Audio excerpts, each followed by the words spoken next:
চীনের উপর নতুন করে 50% শুল্ক আরোপের হুমকি দিয়েছেন মার্কিন প্রেসিডেন্ট ডোনাল্ড ট্রাম্প। সামাজিক যোগাযোগ মাধ্যমে এক পোস্টে তিনি জানান, চীন পাল্টা শুল্ক প্রত্যাহার না করলে এই শুল্ক কার্যকর হবে। ট্রাম্পের এই সিদ্ধান্তের কড়া প্রতিক্রিয়ায় এর শেষ দেখার প্রতিজ্ঞা করেছে বেইজিং।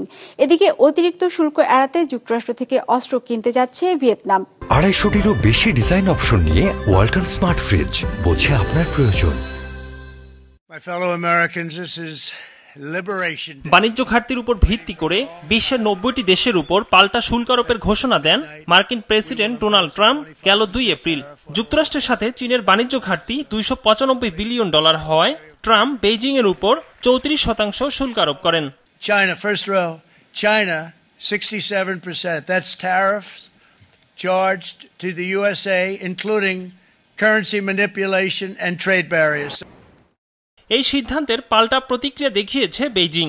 শুক্রবার যুক্তরাষ্ট্রের পণ্যের উপর 34% শুল্ক আরোপ করে চীন।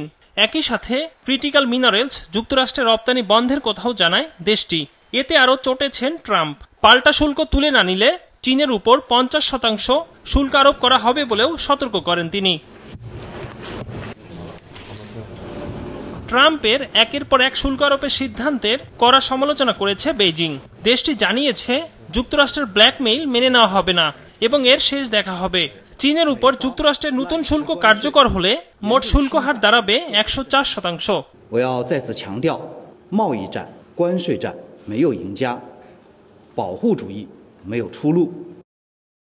এদিকে ট্রাম্পের 46% শুল্ক আরোপের ফলে সবচেয়ে বিপাকে পড়েছে ভিয়েতনাম।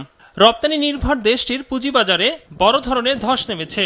শুল্ক আরোপের পর থেকে ভিএনআই সূচক কমেছে প্রায় 14%। এমন অবস্থায় দক্ষিণ পূর্ব এশিয়ার দেশটি অতিরিক্ত শুল্ক কাটাতে আমেরিকার লকহেড মার্টিন থেকে অস্ত্র কেনার কথা জানিয়েছে। শুল্ক আরোপকে কেন্দ্র করে চলমান অস্থিরতায় পতন অব্যাহত রয়েছে বিশ্বের সব বড় পুঁজিবাজারে। যুক্তরাষ্ট্রের ডাও জোন্স ইন্ডাস্ট্রিয়াল কমেছে 0.9%। S&P 500 কমেছে 0.2%। বড় দরপতন হয়েছে ইন্দোনেশিয়ার পুঁজিবাজারেও। দেশটির প্রধান সূচক JKSE কমেছে 9.2%। পতন ঠেকাতে 30 মিনিট লেনদেন বন্ধ করে রাখে দেশটির স্টক এক্সচেঞ্জ।